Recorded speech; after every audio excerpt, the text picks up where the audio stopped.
Olá, pessoal, bom dia, boa tarde, boa noite, né? O pessoal que está acompanhando ao vivo, boa tarde, né? Os demais colegas que acompanharão em casa, dependendo do horário, né? Bom dia, boa noite, eu sempre deixo aqui essa observação. Queria alertar a todos e todas que a nossa aula está sendo gravada, tá? Então, você vai poder reassistir, você vai poder tirar dúvidas, você vai poder participar da aula também em outros momentos. Esse é o nosso encontro, né, um encontro geral de serviços jurídicos, um primeiro contato para esse semestre 2024.2. Meu nome é Gustavo Queiroz, eu sou professor da FacSul e atualmente estou na coordenação do curso de serviços jurídicos e também estou na direção acadêmica da instituição. Um prazer estar com vocês, receber vocês aqui no curso de serviços jurídicos também é uma honra gigantesca.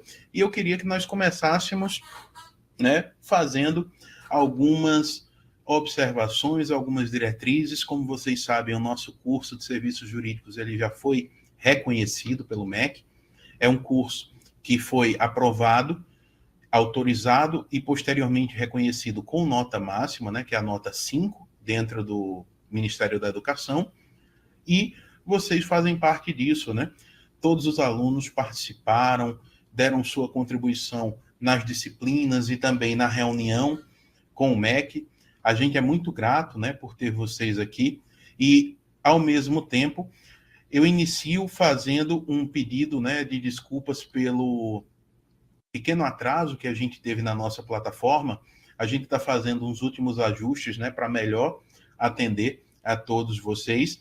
E aqui nós temos a opção, né, de conversar ao vivo, nós temos um chat ali, podem mandar mensagens, tirar dúvidas, eu estarei com vocês, né, nesse momento de maneira síncrona, né, estamos ao vivo para que a gente consiga conversar sobre o conteúdo, conversar sobre o curso, tirar dúvidas e permanecer, né, no caminho do ensino superior, da nossa formação, da nossa graduação, né?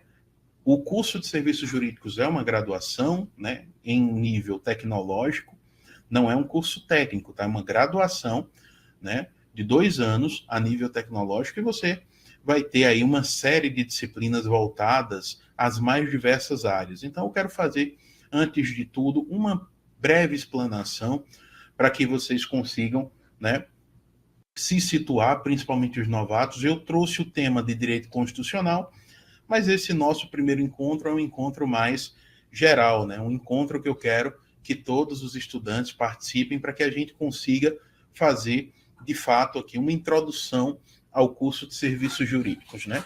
Permitam-me dizer o seguinte: nós temos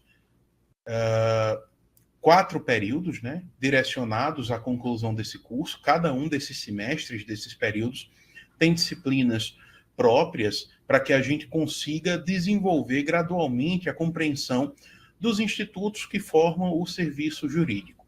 Muita gente pergunta do que se trata realmente esse curso. É um curso de direito? É um curso com bases de administração?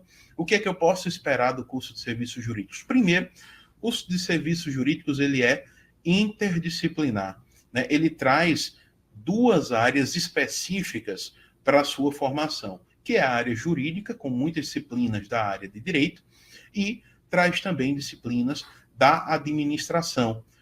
Nós temos princípios de gestão, nós temos posicionamento profissional, planejamento de carreira, nós temos também direito civil, direito constitucional, direito penal, direito tributário, áreas do direito que você pode utilizar, né, para fazer uma série de trabalhos no mercado. Primeiro, você pode utilizar o curso de serviços jurídicos para fazer a gestão administrativa de um escritório de advocacia. Você pode trabalhar dentro do escritório de advocacia, organizando os processos, organizando todas as informações de natureza jurídica e tendo pleno domínio disso, né? Você vai saber do que se trata um processo judicial, um processo administrativo.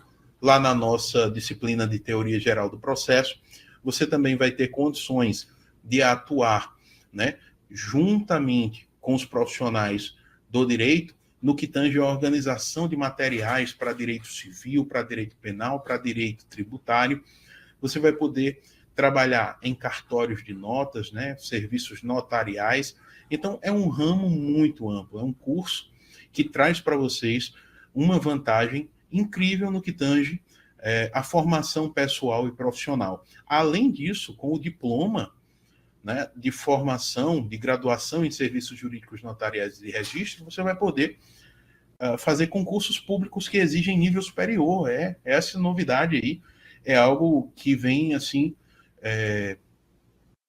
nos deixando bastante animados. Nós temos alunos de serviços jurídicos, né, da primeira turma, que já foram aprovados em concursos públicos e que já estão tomando posse nos seus respectivos cargos com o diploma, né, do nosso curso, com o diploma de serviços jurídicos notariais e de registro. É fantástico o leque de possibilidades que o curso vem abrindo, né, para todos os alunos, tanto na esfera profissional como na própria esfera pessoal, porque a gente tem uma ampla gama de conteúdos que são designados, que são desenvolvidos, na verdade, né, para que você consiga atuar em vários segmentos. Então, você tem um amplo mercado de trabalho e, consequentemente, você vai conseguir, né, buscar os seus sonhos profissionais, você vai conseguir buscar os seus sonhos de natureza pessoal através do curso de serviços jurídicos. Tudo bem? Feita essa introdução, eu quero que a gente converse sobre o nosso primeiro conteúdo, né? Direito constitucional. O que é isso? Do que se trata o direito constitucional? E eu digo para vocês, né, sendo bem parcial, que essa é uma das minhas disciplinas preferidas no curso, porque o direito constitucional, ele acaba sendo a base para tudo que a gente faz no ramo do direito, né? O direito constitucional, ele tem uma base extremamente importante por se tratar do estudo da nossa Constituição Federal. O direito constitucional é o ramo do direito que se preocupa, né, que dá conta de estudar a Constituição Federal e o nosso sistema de organização constitucional. Nós temos a Constituição como a legislação mais importante do nosso ordenamento jurídico. O conjunto de leis, né? O Código Penal é uma lei, o Código Civil é uma lei, a consolidação das leis do trabalho, né? A CLT é também uma lei, e nós temos, né, vários tipos de lei, mas acima de todas elas, do ponto de vista hierárquico, está a Constituição Federal. A Constituição é o ponto de partida para o nosso ordenamento jurídico, é a legislação que a gente utiliza, né, para fazer uma leitura e uma interpretação de todas as demais, né? Todas as legislações precisam de apoio na Constituição. Senão, acontece um fenômeno que eu acredito que vocês já devem ter ouvido falar, né, em conversas informais ou em contato com as redes sociais, de que determinada lei é inconstitucional. Por que uma lei se torna inconstitucional, ou nasce inconstitucional, ou é inconstitucional? Porque ela está afrontando, né, ela está indo de encontro, confrontando a Constituição Federal. E ela não pode fazer isso, nenhuma legislação pode ir de encontro à Constituição Federal e retirar, né, garantias, fundamentos, direitos fundamentais que estão postos ali na nossa Constituição. Então, conceito, né, o conceito da disciplina. O nosso direito constitucional é o ramo do direito responsável por estudar a Constituição e o nosso ordenamento jurídico constitucional, bem como a comunicação entre a Constituição e todas as demais legislações que nós temos no nosso país. Tudo bem? Fechou? Esse conceito é importantíssimo para que você consiga, né, seguir na disciplina e fazer as conexões entre o direito constitucional e o direito penal, entre o direito constitucional e o direito civil, entre o direito tributário e o direito constitucional. Então, você vai ter uma série de relações que são inerentes, né, ao conteúdo. E aqui, sendo a Constituição a nossa legislação principal, digamos assim, né, a nossa prioridade na disciplina, nós devemos, né, conhecer um pouco da nossa Constituição Federal. E você diz, olha, professor, eu não tenho aqui uma Constituição impressa, eu não sei onde encontrar. Tem um caminho muito simples para que você sempre encontre a Constituição atualizada, tá? Existe um site que você consegue encontrar através do Google, muito simples. Você vai digitar, né, Constituição Federal de 1988. Essa Constituição Federal de 1988, ela vai ser hospedada ali no site do Planalto, né, que é componente da Casa Civil. O primeiro link, geralmente, que aparece no Google, você vai buscar a Constituição Federal de 1988, que é a Constituição que está em vigor, e você vai ter o texto completamente atualizado, né? Você vai conseguir, né, trazer esse conhecimento da Constituição para o seu estudo. Então, é interessante que você sempre busque a Constituição Federal atualizada. Aí você diz, mas por que atualizada? Que problema é esse? Que questão é essa? Olha só, o âmbito do direito, ele vai exigir da gente um cuidado no material que a gente está utilizando. Por quê? As leis, elas mudam o tempo inteiro, né? Existe uma variação constante no conteúdo legislativo. Existe uma variação que acontece, né, rapidamente, mudanças que se dão de maneira corriqueira, né, no dia a dia, sobre as leis. Então, determinada lei, o Código Civil passou por uma reforma. Isso quer dizer que a lei, né, do Código Civil, a lei que é o Código Civil, ela passou por alterações. Então, alguns dispositivos, né, alguns artigos, alguns incisos dessa lei, algumas diretrizes que estavam ali dentro da lei, foram alteradas. Elas podem ter saído, elas podem ter sido o que a gente chama de revogadas, né? Elas podem ter perdido a eficácia, né, do texto, e estão, então, diferentes, ou então podem ter previsões distintas, onde ela dizia que você precisava de um prazo de 2 anos, depois da alteração, esse prazo foi para 3 anos. Então, a gente precisa constantemente, né, entender a legislação, consultar a legislação, para ter certeza de que a gente está utilizando material atualizado. E nada melhor, né, nada melhor do que utilizar o site do Planalto. Primeiro porque ele é gratuito, né, ele é público, é um site do governo federal, através da Casa Civil, e o nosso direito constitucional, ele está estruturado na Constituição.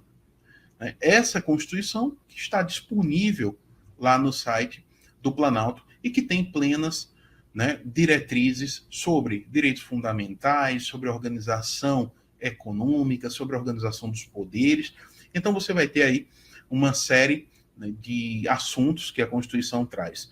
Para a gente hoje, qual é o assunto mais importante para o encontro, né, dessa quarta-feira à tarde? Nós trabalharemos com a parte inicial da Constituição.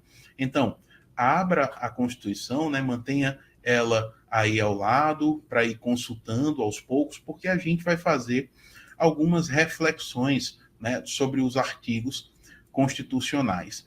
E, dentre eles, a gente começa, né, com o artigo 1º, porque ele traz os princípios fundamentais da República Federativa do Brasil. Né? Esses princípios fundamentais, eles são, como o próprio nome diz, bases, né? Fundamentos, são estruturas e institutos normativos que fundamentam toda a construção da nossa, do nosso ordenamento jurídico, do nosso direito. Nós temos, no artigo 1º, os princípios fundamentais relacionados à soberania nacional, né, dignidade da pessoa humana, cidadania, valores sociais do trabalho e da livre iniciativa, e temos também o pluralismo político. Pluralismo político.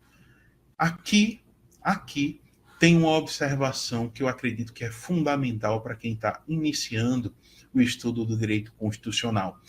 Pluralismo político, né, já que estamos em tempo de eleição municipal, estadual, a gente precisa perceber que esse fundamento, né, de pluralismo político, nós não temos somente o pluripartidarismo, que é a existência de vários partidos políticos. Nós temos, né, uma pluralidade de posições políticas, né, de posições ideológicas. Nós temos todo o arcabouço que fundamenta a democracia, que é o regime de governo que nós atualmente, né, vivemos. Então, o pluralismo político nessas eleições municipais, vocês vão perceber que ele diz respeito à possibilidade de termos partidos, de termos candidatos e candidatas, né, defendendo ideologias políticas distintas. O pluralismo político permite que tenhamos vários partidos políticos, permite que a gente tenha várias ideologias, permite que a gente tenha várias pessoas concorrendo, né, às vagas do poder legislativo e do poder executivo municipal. Por quê? Porque o pluralismo político é a base da democracia. Não é à toa que ele é colocado como princípio fundamental da República Federativa do Brasil, né? Nesse ponto, a gente consegue aqui trazer como princípio fundamental o pluralismo político, não só por já termos uma previsão constitucional, no artigo 1º, né, a linha E, ou inciso 5, nesse caso vai ser o inciso 5, porque esse pluralismo político fundamenta nossa democracia. Partindo para a soberania estatal, o que é soberania estatal, pessoal? Quando a gente diz que um Estado nacional é soberano, o que é que a gente está dizendo? Olha só, de maneira bem simples, soberania estatal é o fato de um país, né, de uma nação, conseguir fazer suas leis, sua organização financeira, sua organização judicial, seus poderes, sua legislação, sem a interferência de uma organização internacional, né? Nesse ponto, a gente não sofre a interferência de nenhuma das organizações como ONU, como FMI, OMS, a Organização Mundial do Trabalho. A gente também não sofre esse tipo de interferência porque nós temos soberania estatal. E a soberania estatal, ela vai dar a um país plenas condições de construir sua legislação, de construir sua organização, né? Tranquilo até aqui, pessoal? Vocês estão me acompanhando ao vivo, estão aqui no chat, estão conseguindo, né, ouvir bem, estão conseguindo acompanhar o conteúdo, né? Fiquem à vontade, né, para mandar mensagens aqui. Nós estamos acompanhando em tempo real, a gente vai responder as dúvidas que vocês tiverem. Eu estou vendo que tem aqui na sala a Rita de Cássia, o Leonardo, Ana Cruz, Manuele, então Muriel. Podem ir mandando as dúvidas, né, que a gente vai elucidando aqui conforme o conteúdo for sendo passado para vocês, né? Dentro da Constituição, vocês vão perceber uma coisa muito interessante, né? Eu peço que vocês abram a Constituição Federal aí no site do Planalto e percebam que existe ali um preâmbulo. Esse preâmbulo nada mais é do que um texto inicial, né, que dá um norte interpretativo à Constituição. É a partir do preâmbulo que a gente interpreta todo o texto constitucional. Apesar de o preâmbulo não ter força de norma constitucional, né? O preâmbulo não é uma lei dentro da Constituição, o preâmbulo não é uma norma constitucional, ele é uma introdução, ele é um norte interpretativo, né, dentro de uma disciplina que vocês conhecem bem no curso de serviços jurídicos, que é a disciplina de linguagem e argumentação jurídica, né? Essa disciplina vai dar para vocês elementos de hermenêutica, de interpretação, assim como o preâmbulo cumpre essa função dentro, né, do sistema constitucional.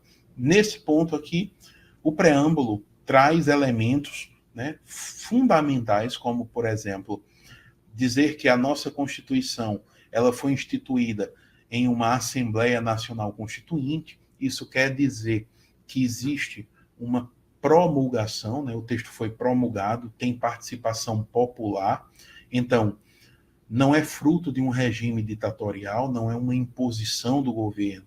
A Constituição foi criada pelo anseio popular de ter um regime democrático, né? E a Constituição foi um instrumento que libertou a população brasileira, né, da Constituição de 1967, né, do regime militar que tinha sido instituído aqui através de um golpe de Estado. Então, nesse ponto, a Constituição de 1988, ela liberta todo o sistema jurídico das amarras que estavam ali fundadas em um golpe de Estado, né, em uma situação de autoritarismo. E a gente finalmente ingressa no regime democrático para saber e para construir um Estado mais igualitário, um Estado mais solidário, uma forma de nós nos encontrarmos, digamos assim, em uma democracia. Tudo bem? Tranquilo até aqui, pessoal? Eu espero que sim, espero que estejam gostando do nosso conteúdo. É uma aula, repito, bem introdutória, né, para situar vocês dentro do tema do direito constitucional. E lembrando, para quem chegou agora, para quem está acompanhando, né, a aula posteriormente, lembrando que a base dos estudos dessa disciplina é a Constituição Federal, né, e você encontra essa Constituição Federal dentro do site do Planalto, né? Lá no Google você pode colocar Constituição Federal de 1988. E o primeiro link que vai aparecer é o link da Casa Civil do Planalto, para que você acompanhe a Constituição sempre atualizada, né? Ela é diariamente atualizada e consegue suprir essa nossa necessidade de acompanhamento. Eu vi aqui que a Rita levantou a mão. Pois não, Rita? Você pode participar, acredito, pelo chat. Vocês podem mandar uma mensagem que a gente vai tirar as dúvidas aqui. Tranquilo? A partir do momento que sua dúvida aparecer aqui no chat, a gente já vai responder. E agradece já a participação. Enquanto a Rita digita a dúvida, né, a gente vai seguindo aqui.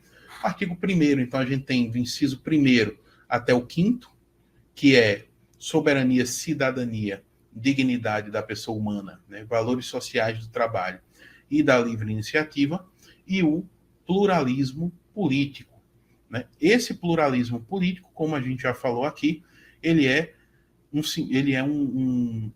em sentido amplo, uma forma de garantir o espaço democrático. Tranquilo? Parágrafo único, pessoal. Olha só. Todo o poder emana do povo, que o exercerá por seus representantes eleitos ou diretamente nos termos da Constituição. Esse conteúdo, esse parágrafo único da Constituição Federal, ele vai trazer algo que muitas vezes a gente não percebe. O poder da mudança, o poder pertence ao povo. É o que a gente chama de soberania popular. Aí você diz, isso já não está lá no inciso 1º, não? Calma lá, vamos fazer aqui uma diferenciação. Soberania popular é uma coisa e soberania estatal é outra. Né? A gente utiliza esses termos para dois conceitos completamente diferentes. A soberania estatal é a independência do Estado nacional diante da comunidade internacional. E a soberania popular é o poder que o povo tem, né, de fazer reivindicações, de participar ativamente do regime democrático, de fato, de ser livre dentro da democracia, né, fundamentando escolhas e fundamentando uma série, né, de atitudes no regime democrático. Tranquilo até aqui? Podemos prosseguir? Quero partir já para o artigo 2º. O artigo 2º da Constituição, ele traz aqui um tema fundamental: separação dos poderes. Você já deve ter percebido, né, que a televisão, o rádio, as redes sociais, muitas vezes noticiam, né, que os poderes estão em conflito. E que poderes são esses? Os poderes da União, né, da União Federal são os poderes legislativo, executivo e judiciário. Legislativo, executivo e judiciário. Aí você diz, tá, mas eu nunca vi esses poderes, onde é que eles estão? Como é que eu entro em contato com esses poderes? Vamos lá. Os poderes, eles estão, né, organizados em uma série de instituições. E eu vou dar alguns exemplos para vocês. O candidato a prefeito ou a prefeita da sua cidade, ele está se candidatando a ser um representante do poder executivo. O poder executivo é aquele que tem a obrigação de dar efetividade e eficácia à legislação, fazer com que tudo aconteça na prática. Já o poder legislativo é aquele responsável por fazer as leis. O poder legislativo tem como função típica, né, a confecção de leis, a criação de normas, de leis que vão auxiliar, né, a organização do Estado. Além disso, o poder legislativo também serve como órgão fiscalizador, né? Ele tem funções fiscalizatórias de natureza orçamentária, para garantir que nenhum poder saia da linha, vamos dizer assim.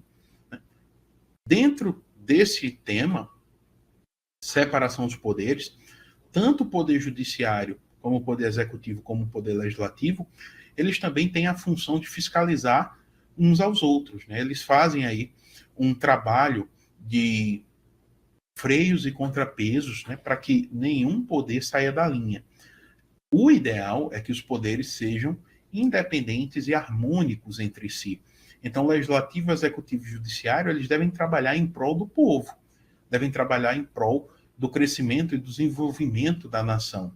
Só que, muitas vezes, né, dentro de um regime democrático, é possível que existam divergências entre esses poderes, como vocês podem observar na prática, né? No dia a dia, esses poderes estão constantemente em contato, seja de natureza mais positiva, seja de natureza mais negativa. Às vezes eles estão brigando um pouco, justamente porque é um movimento natural, para que nenhum poder, né, saia da linha. Ele fica sob constante controle e adequação aos outros dois poderes. E, por fim, o poder judiciário, que é o âmbito no qual o profissional de serviços jurídicos notariais e de registro vai atuar com mais frequência, né? O poder judiciário é o poder que julga as leis, né? É o poder que tem a função de interpretar a legislação criada pelo executivo, pelo legislativo e posta em prática pelo executivo. Tá tranquilo até aqui? Tudo bem? Vamos seguir, pessoal. Hoje eu quero que a gente trabalhe o artigo 1º, 2º, 3º e 4º, né, da Constituição, para que a gente tenha aí uma boa introdução antes de chegar no artigo 5º, que é o artigo propriamente voltado ali aos direitos e garantias individuais e coletivas. Né? Um artigo bem importante para o estudo do direito constitucional, e nós teremos condições de estudá-lo, né? Na próxima semana nós teremos mais uma live para a disciplina de direito constitucional, e teremos plenas condições, né, de fazer aqui algumas reflexões, juntamente com a disciplina de direito civil também, que será ministrada, né, na próxima semana, a aula inaugural. Bom, artigo 3º, para quem está acompanhando, perceba, ele traz os objetivos, né, da República Federativa do Brasil. O artigo 3º, ele tem a função de trazer quais são os objetivos do nosso país, da nossa república, para onde é que a gente está indo, o que é que a gente está buscando, né? Em que é que a gente se apoia para a construção desses valores, para a construção desses ideais jurídicos que a Constituição traz. Então, né, o primeiro deles, o artigo 3º, inciso 1º, visa construir uma sociedade livre, justa e solidária, né? Garantir que essa sociedade seja livre significa, né, que a gente não volte mais a um período de ameaça às garantias individuais e coletivas. Ser uma sociedade justa é o fato de que nós precisamos de uma melhor distribuição de renda, precisamos buscar de maneira formal e prática, né, a igualdade, uma sociedade mais justa, uma sociedade em que impera igualdade de condições, igualdade de tratamento e uma sociedade solidária. Essa sociedade solidária diz respeito justamente ao fato de que nós precisamos diariamente, né, exercitar a empatia, a sensibilidade, perceber os problemas que o outro enfrenta, perceber as condições em que o outro cresceu, as condições em que o outro está inserido na sociedade. E perceber ao mesmo tempo, pessoal, de uma maneira bem crítica, que nem todas as pessoas foram incluídas na sociedade. Do ponto de vista pessoal, eu convido vocês aqui a fazer uma reflexão.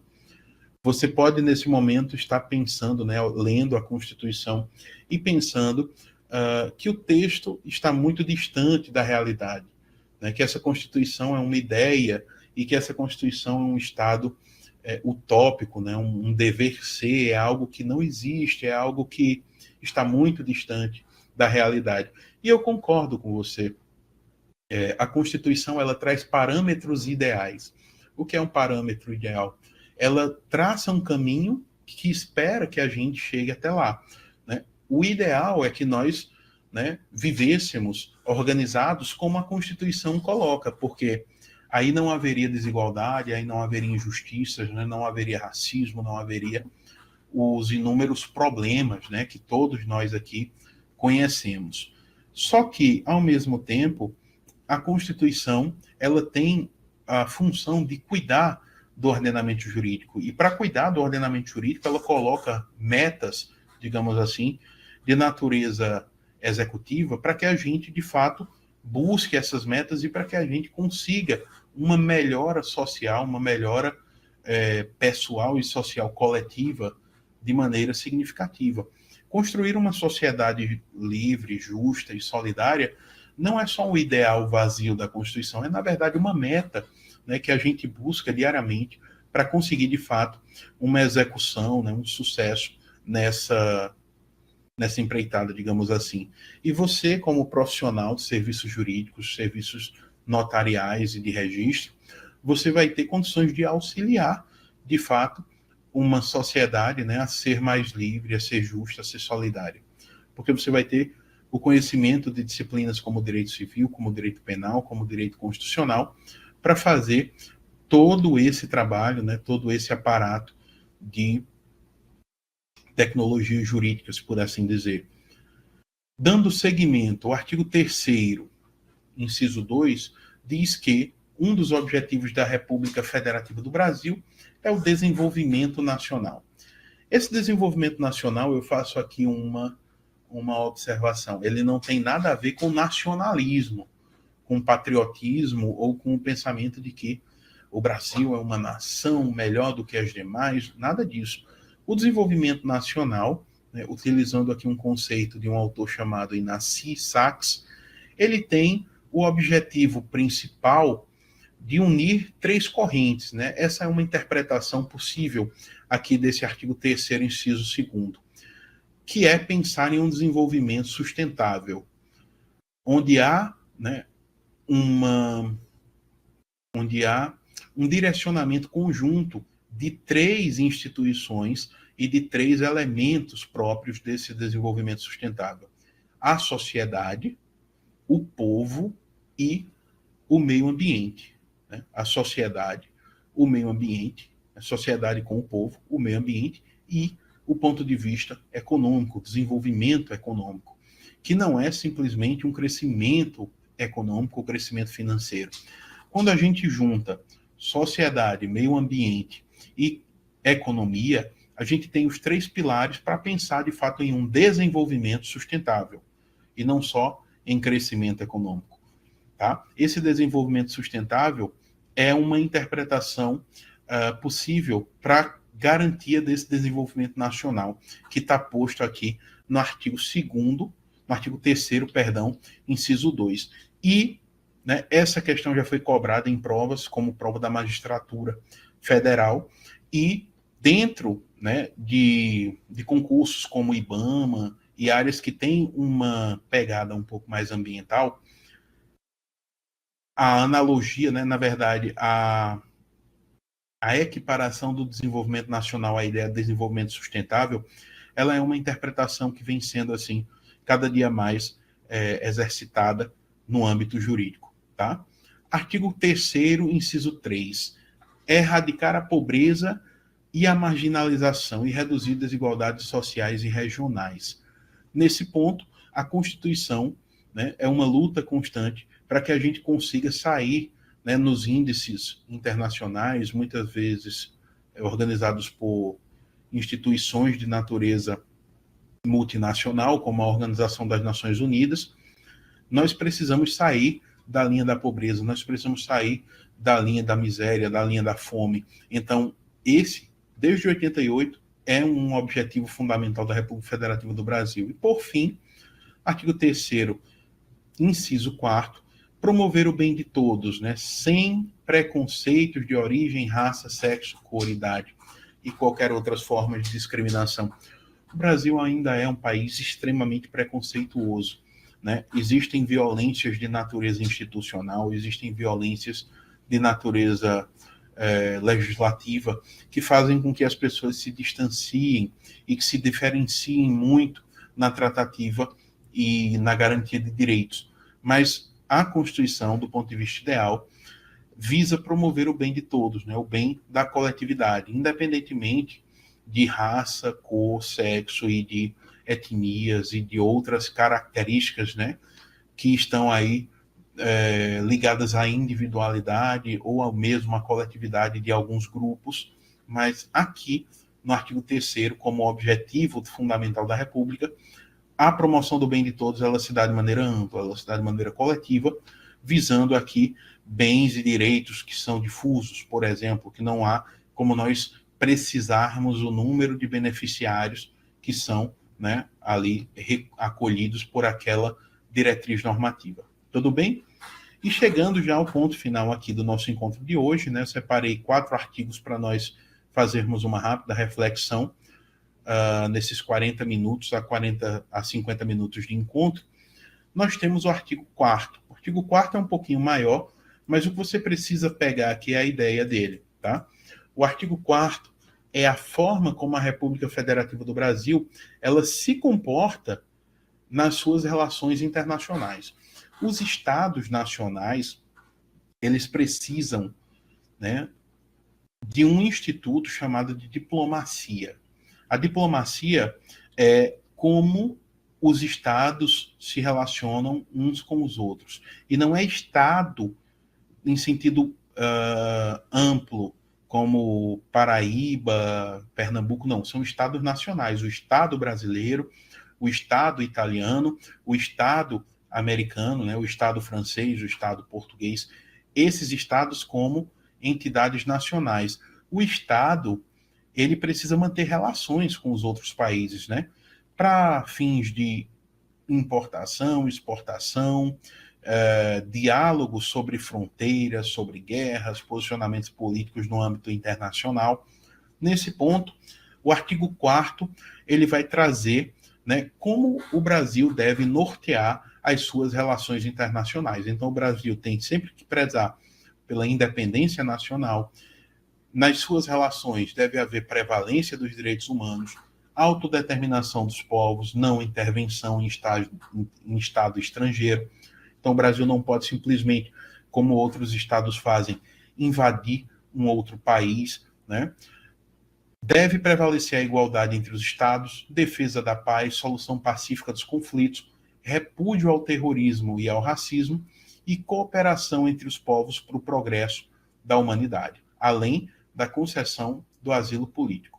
Tudo bem? Essas são, né, são elementos, eles não são os únicos, né, que regem a relação do Brasil com os outros países. Existem outros, né, espalhados pela Constituição que fazem com que o Brasil mantenha, né, uma boa conduta na comunidade internacional, né? Inclusive, né, existem grupos econômicos, como é o caso do Mercosul, que também são incentivados pela Constituição. Você pode dar uma olhada no parágrafo único da nossa Constituição Federal, no artigo 4º, e perceber que a República Federativa do Brasil busca a integração econômica, social e cultural dos povos da América Latina, visando a formação de uma comunidade latino-americana de nações.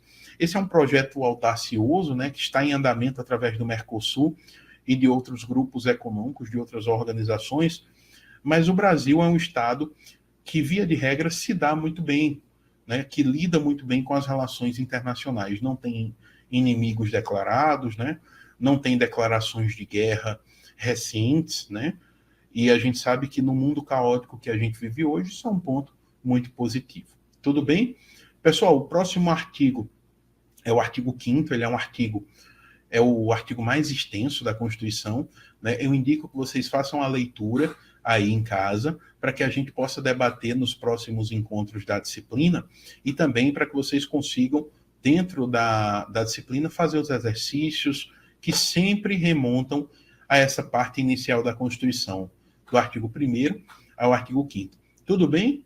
Agradeço pela presença de vocês, agradeço pelas participações, nós estamos à disposição para tirar dúvidas, né? A nossa disciplina está estruturada de uma maneira muito simples no AVA, você vai ter um fórum de avaliação, você vai poder participar, interagir com os colegas, você vai ter também questões para responder, né? Mais de uma avaliação, mais de 30 questões que são postas para que você exercite os conteúdos, e teremos, né, no final do semestre, as provas, né, que são provas dentro da disciplina. O nosso AVA está sendo gradualmente liberado, né? Nós ainda vamos chegar na liberação de serviços jurídicos, foi por isso que nesse primeiro momento, aqui no mês de agosto, a gente tem aulas ao vivo, né? Teremos aulas ao vivo comigo, com a professora Muriel amanhã, teremos aula com o professor Neto Ramalho, Muriel e comigo novamente na semana que vem. Teremos vários encontros para que a gente organize bem direitinho esse conteúdo, tudo bem? Agradeço a presença de vocês, a participação, e até a próxima, pessoal. Tchau, tchau.